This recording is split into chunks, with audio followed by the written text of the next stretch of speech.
Welcome back to Old School Sports and our Out of the Park Baseball 24 playthrough of the Buffalo Wings. And we have made it to the start of free agency for the 2043-2044 offseason. Probably going to be a relatively quiet free agency period for our Buffalo Wings. You can see we do have a little bit of money to spend, about $11 million at this point. We've boosted our scouting and player development back up closer to acceptable levels. Still would like to ultimately invest a good chunk of this money that we have available in scouting and development going forward. But right now, trying to keep as much financial flexibility as possible. And the team is, in a way, a team in a bit of transition. We're likely to have three major departures this offseason. Two of them have already happened. We traded away our longtime left-handed pitcher, David Espinoza, who had came up through our farm system. We traded away our longtime left-handed hitting catcher, Mitch Houlihan, who had been a .300 career hitter as a catcher with good defense, so a pretty unique skill set there, particularly when you factor in the left-handed bat. Both Espinoza and Houlihan were getting expensive for what they were, or what we think they will be going forward. Espinoza was looking at about a $7 million figure for this upcoming year in arbitration, and then he was set to be a free agent.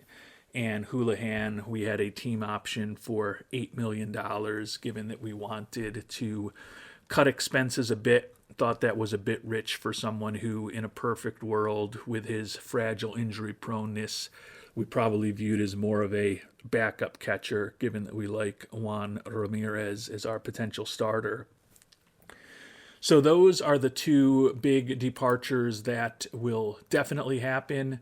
The third big departure that will likely happen is the ultimate departure of Juan Romero, who all he has done in 5 years in Buffalo is lead the team in ribbies every year. So that will certainly be a big hit to our offense. I say that his departure is not completely certain, because although he was looking for about $19 million a year when he was talking to us before he hit free agency, that demand is down to $12.6 million a year now. Certainly would love to still have his bat in the middle of our lineup, with his great influence in the clubhouse with the captain personality class and his high leadership and work ethic and his Iron Man injury proneness, knowing that he's going to be out there every day. But when we look at Mr. Romero's actual ratings here at the 31 years old, still should be a very productive hitter against both left and right-handed pitching. But at this point, we're leaning towards letting Daniel Rojas at 37 years old play out the final year of his contract at $30 million with us. He too is an Iron Man as far as his injury proneness. And when we look at his ratings, particularly with Rojas' excellent ability to draw walks against both left and right-handed pitching, think that at this point he is probably a bit better of an offensive player than Juan Romero. And it also, since Rojas is in the final year of his contract, lets us potentially reset a little more easily next year than if we were to sign Romero for 4 to 5 years, say $12 million a year into his mid-30s. So I think Rojas is a little better. Probably not quite better in terms of the value at $30 million versus, say, $12 million for Romero, but I do like the fact that we're not making another long-term commitment. That said, if Romero's price continues to drop a bit and he's on the market in a couple of months, we certainly would revisit bringing him back. As far as some of the additions we made a trade for Chris Malone, who we think could be a useful backup catcher for us, and with a $3.4 million arbitration figure this year, is much more cost effective than Mr. Houlihan would have been. And we also made a trade for the left-handed hitting outfielder Tim Boston, a 24-year-old who's done really well in an admittedly small sample size of 303 major league at-bats. But looking at his profile against right-handed pitching, certainly view him as being a good substitution for Mr. Romero in that regard. Probably won't be an everyday player for us against left-handed pitching, but still think that Boston should give us a good supplemental left-handed bat in the batting order and playing a corner outfield spot for us. Pitching-wise, really only one addition to speak of at this point, and that's Joe Warner, left-handed pitcher. Looks like he's going to be a back of the bullpen kind of guy for us, but with the departure of David Espinoza that we already talked about, and with the fact that lefty Sean Drawn is going to be out for the beginning of the year with a torn rotator cuff, wanted to add another left-handed pitcher into the mix. And as I had kind of noted in a previous episode, when I looked at the potential left-handed pitchers who were going to be available on the free agent market this year, I just was not incredibly high on any of them. I'm not claiming that Warner is an incredible left-handed pitcher, but you look at this crew here, Bobby DiMatteo is probably the most interesting, but he's looking for $16 million a year since he can be a starter, and he's got pretty average stuff. Gregorio Gallegos, pretty below average movement on his pitches. Same thing with Devontae Lauer. The control, a little bit of a borderline issue for Jared McFadden. You know, he's fragile physically. Ken McTaggart's fragile physically. Matthew Wenzel is a guy who was in our organization years ago that we moved on from, and they're all looking for $5 to $6 million, or in the case of the two more likely starters, McFadden and DiMatteo, looking for 12, 16 million. Felt that a cheap trade for somebody like Warner to supplement the team made more sense than chasing after one of these free agents. So I think if we do end up being active in free agency, it's probably going to be several weeks from now, if not months from now. I don't think we're going to spend this full $11.4 million anywhere. If a veteran like a Max Clark, a Dylan Bond, a Bobby Bolig, even our old buddy Arturo Flores, Toby Golston, Mike Markell, Spencer Nivens, or Juan Romero, who we've already been talking about, if players like that end up coming down in their price and there's one of them or two of them that are available to sign to a minor league contract 4 or 5 months from now, or to sign to a more bargain-oriented major league contract in 2 or 3 months, certainly would consider it.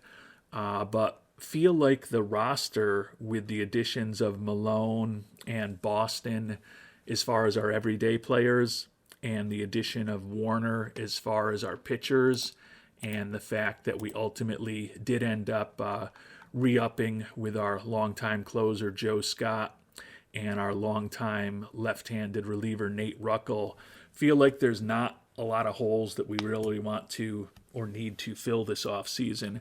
Clearly, if we can make the team better, we're going to try to do that, but not going into free agency thinking we're going to be major players. So I'm guessing this episode is going to be a little more focused on the upcoming Rule 5 draft in about a month, and then preparing for international amateur free agency. And after we've gotten through both of those events, if there's something interesting going on in terms of the free agent market that's a player who could help us a little better value, that's something that we'd probably be considering down the line.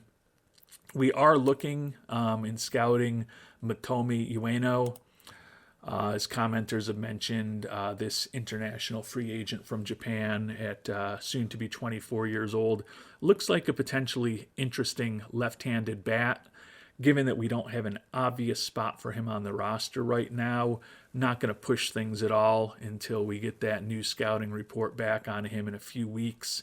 Maybe if we think his contact is a little better than we believe it is today, and he's still on the market, and his price is where it is today or lower, he's someone that we could think about mid-December, late December, after we've gotten through the winter meetings.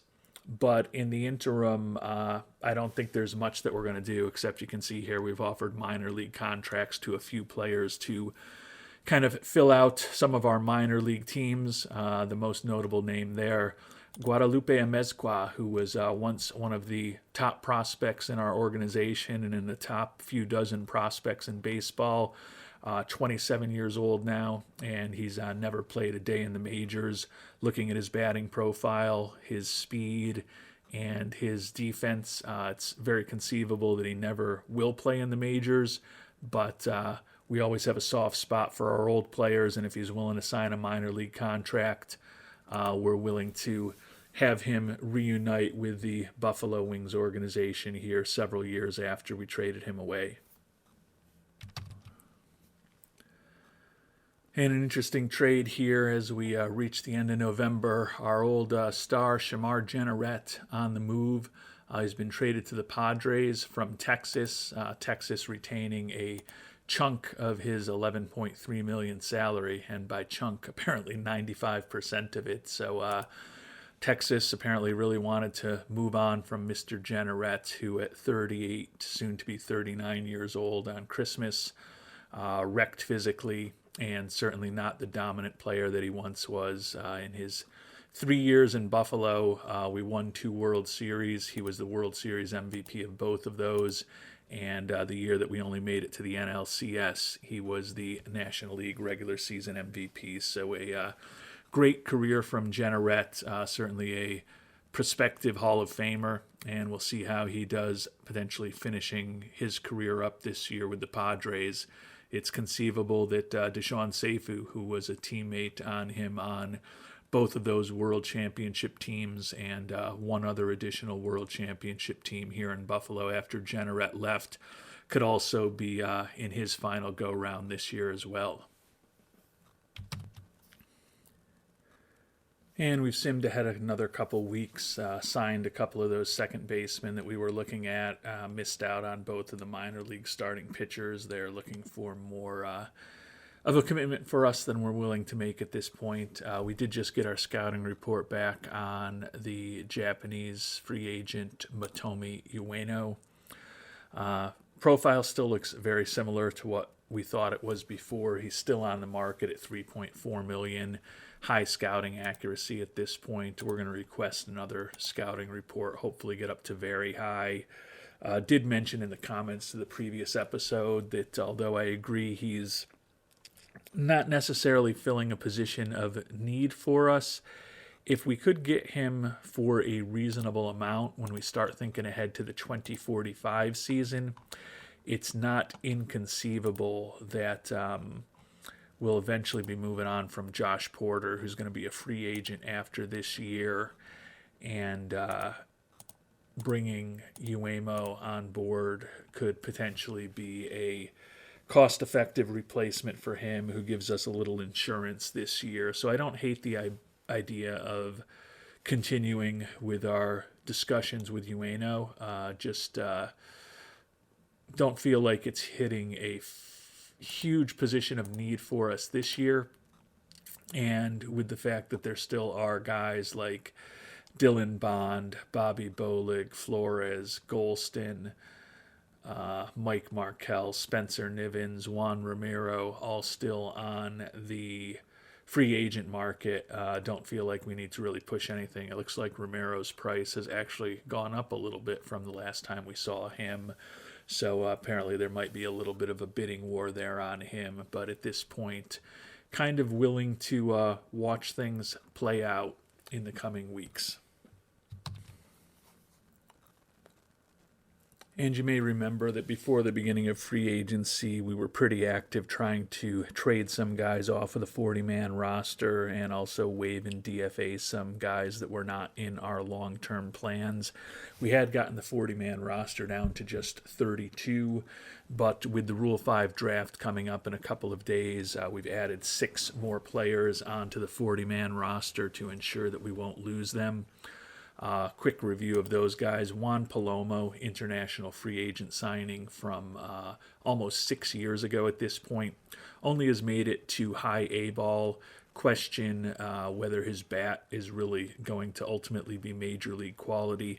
He hit only .214 in high A ball this past year, but we do still like his glove, and if the bat develops a little bit more, could see him being a useful utility infielder for us down the line.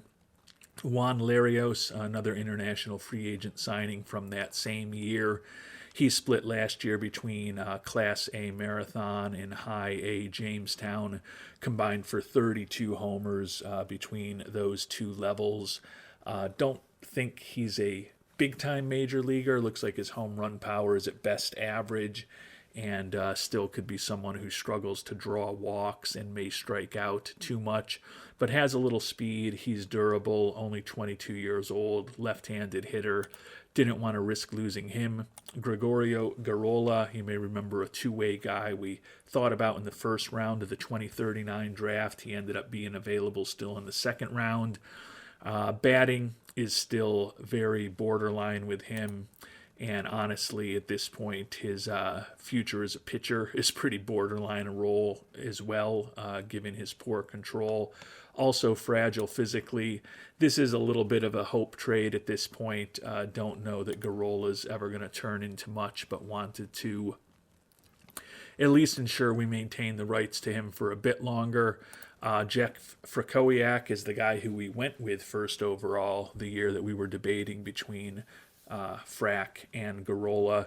He is also fragile physically. Had a pretty solid year for us last year, combined 14-3 between A ball, high A, and double A.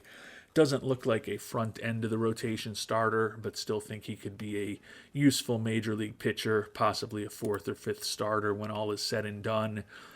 2 other guys, Eric Fisher, second round pick from 2038, number 97 prospect in baseball. Looking at his profile and the fact that he combined to go 14-7 in high A and double A last year for us, can certainly understand why we would put him on the 40-man rather than risk losing him.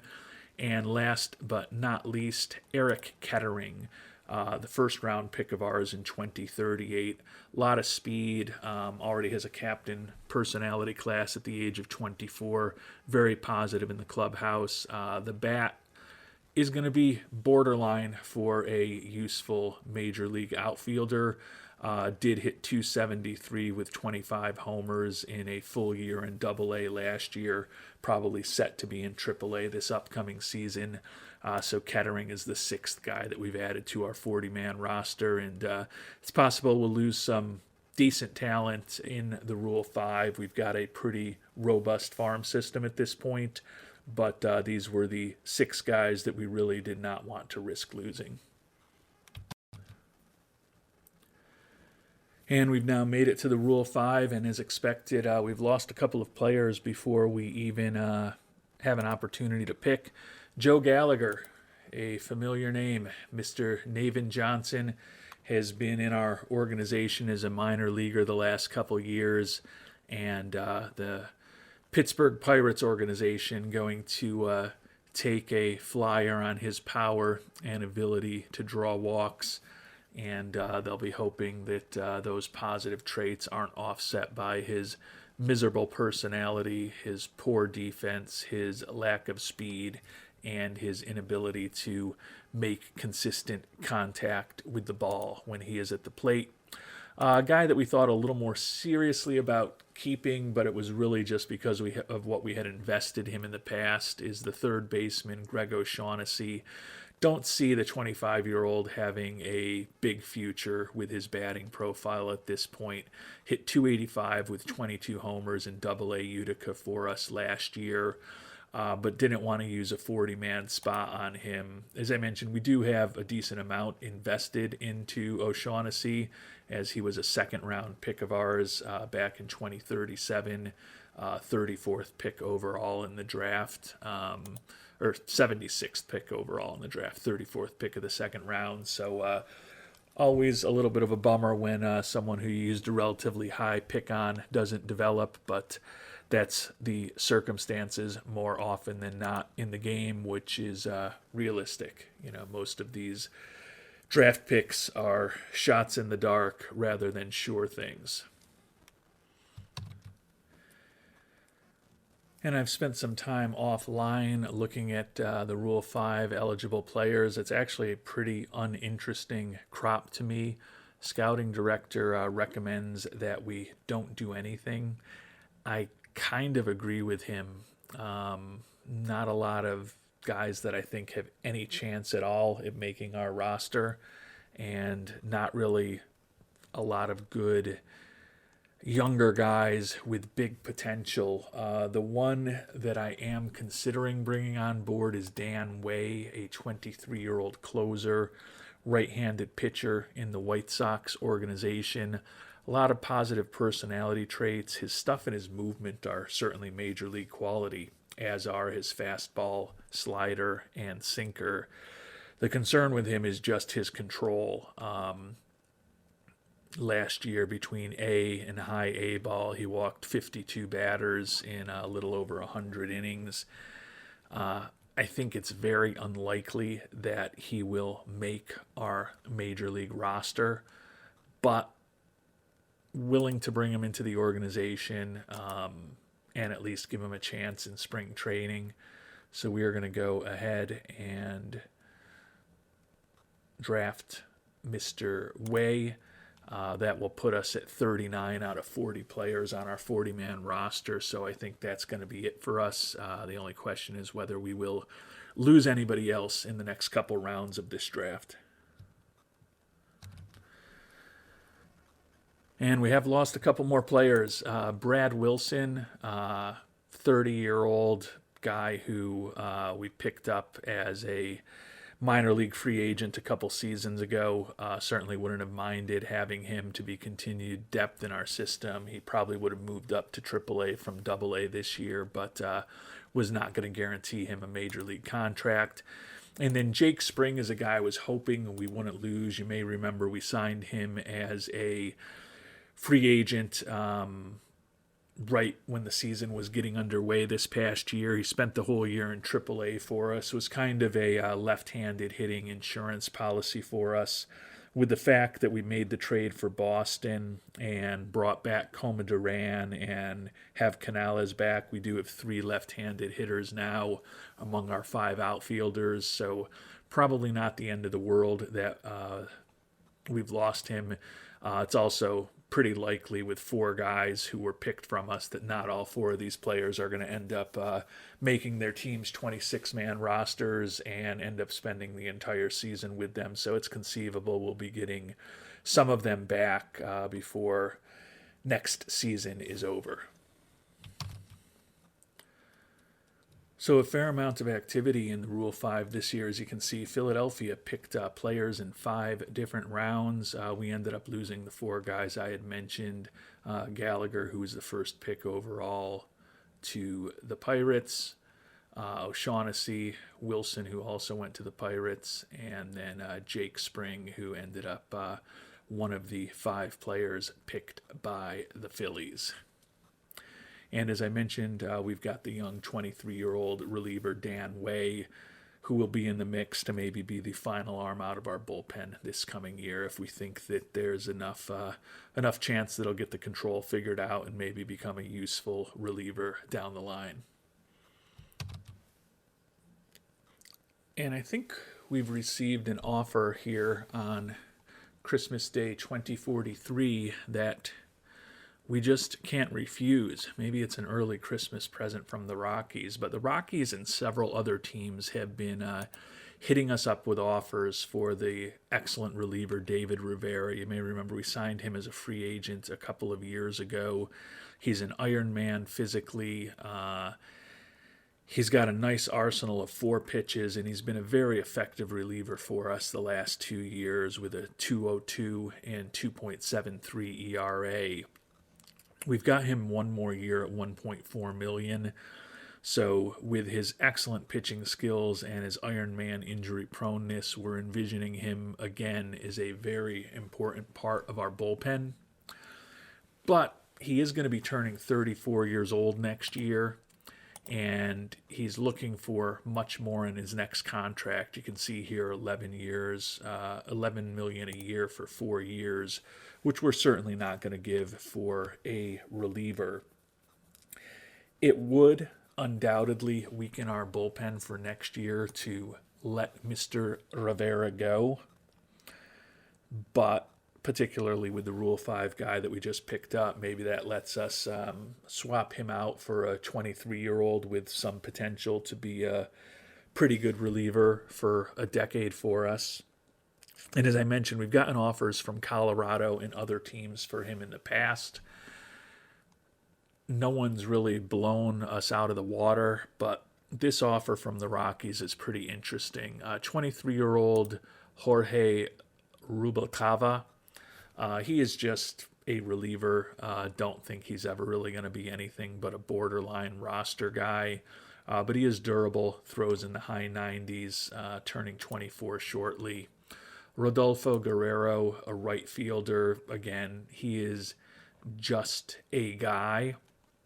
Although he did hit 277 with 37 homers and 110 ribbies in Class A ball this past year as a 22-year-old. But looking at his profile, not all that interesting. But they're also including Brenton Burrill, who is allegedly the number 4 prospect in baseball. Now looking at his profile, he's almost 24 years old. He's got low adaptability and work ethic, and he hasn't even made it out of rookie ball since he was picked a year and a half ago out of University of Texas San Antonio. So how much he's really going to develop as a guy who's going to be 24 years old in mid-May is a question. That said, he still hit .353 with a ridiculous 25 homers and 218 at-bats in rookie ball. He's not quite a major league player at this point, but you look at him and he could play in the International League right now. He could certainly be a pretty average bat in the Eastern League. And I think that if we were to move him into the FSL, he'd be a pretty dominant player there. I don't think he's really the number 4 prospect in baseball. But if somehow he's able to harness most of this potential ability, he's a pretty interesting hitter with well above average contact, home run power, an eye, good outfield range, decent speed, pretty good bunter. I don't know. I actually obviously don't know. I don't think he's going to reach his full potential, and he could end up kind of just being a 4th outfielder. But given the good coaching that we have in our farm system, and given that all we're really giving up is 65 to 70 good, very good relief innings that we would expect from Rivera, and I think we've got enough depth in our organization to make up for that, I kind of feel like we have to make this trade. As I said, I don't really see Burrill as being the number 4 prospect in baseball with a profile like this, the low adaptability and work ethic, and almost being 24 years old and never having played above rookie ball. That said,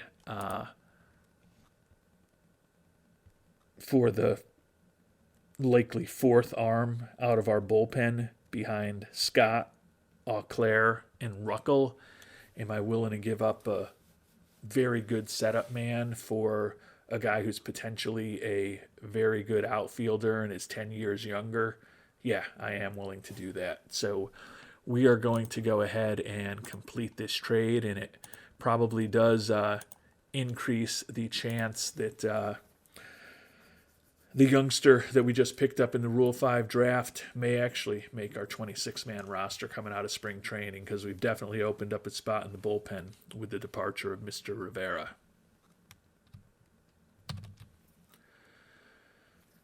And as we get close to the end of 2043, we now have very high scouting accuracy on Motome Ueno. His batting profile kind of looks the way that it has the whole time we've been looking at him. His eye may be a little better than we thought it was. So he still looks like a guy who could draw a ton of walks and hit a decent amount of home runs. Now, he's got no speed. He's very average defensively, and he's going to struggle to make contact. But he already looks like a guy who could be a useful bat against right-handed pitching. And at 24 years old, soon to be 24 years old in about 3 weeks, coming over to the United States, he could conceivably just spend this year in the minors for us, kind of a similar blueprint to what we did with the young catcher Juan Ramirez a couple years ago. So I'm a little intrigued about potentially offering Ueno an offer with the fact that we've gotten Mr. Rivera off of our books. We have a little more payroll flexibility now even than we did before. I don't know that I want to necessarily pay Ueno everything that he's looking for, because there are still guys like Bond and Bolig and Flores and Golston who could conceivably help us more this season that are still out there. But as I said, Ueno does give us a little bit of insurance against potentially moving on from Porter, and I think the amount that we would need to pay for him is not incredible. And actually he's only looking for a minor league contract, which becomes guaranteed if promoted. Does mean that we could lose him if he moves on to somebody else, but the free agent market's been open for about 5+ weeks at this point, and no one else has made him an offer. If we promote you, we'll give you $3 million. Claims he's got an offer from the Mets.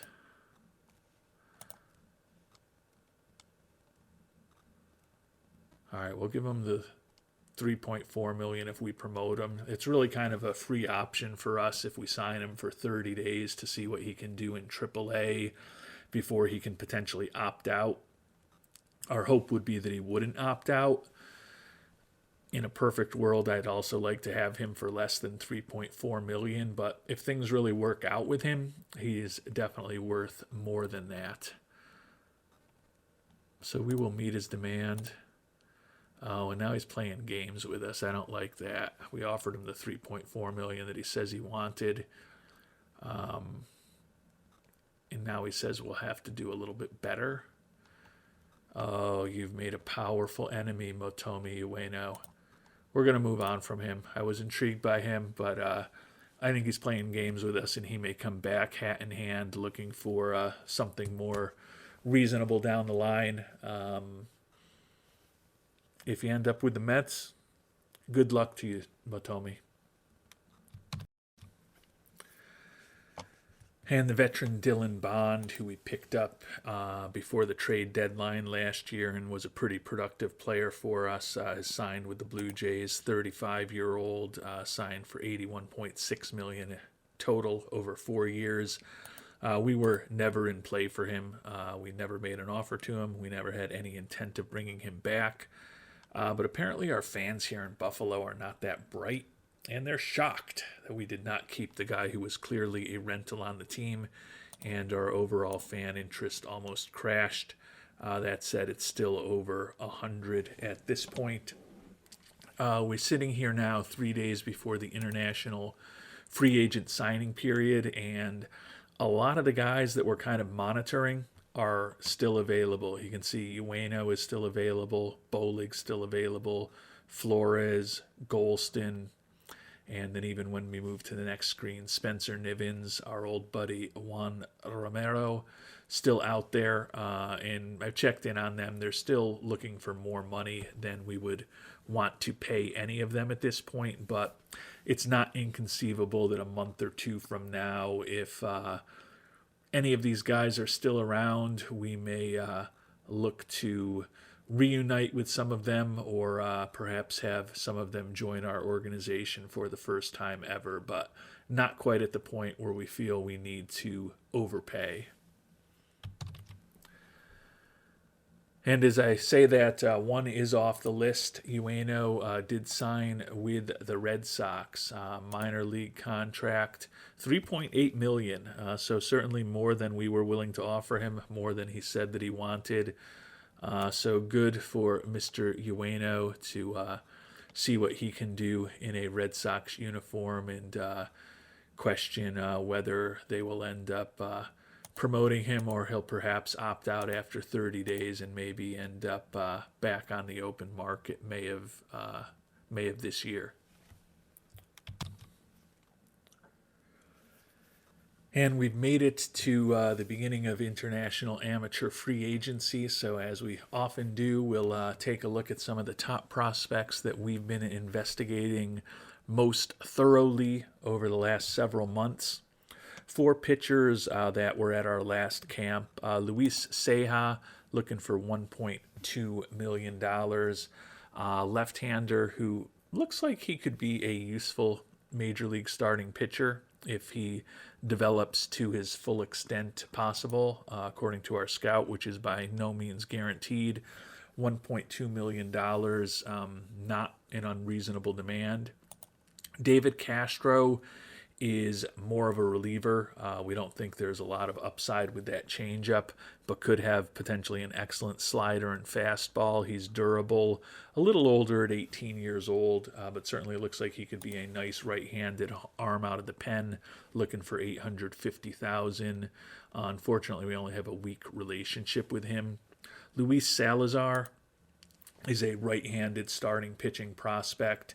Fastball, sinker, and splitter, not far off major league quality. Also supposedly has the ability to work on a change and possibly a slider. Durable, really good stamina, and a profile is a pretty good right-handed pitcher if he fully develops. Only 17 years old, throwing in the mid-90s. He is certainly interesting to me. $2.2 million is a guy who conceivably could go for the full 4.75 that we have, and possibly even more, but certainly an interesting looking prospect. And speaking of interesting looking prospects, there's Edgar Esparza. The issue with him is only that he's a reliever, but his fastball and his splitter both could be devastating.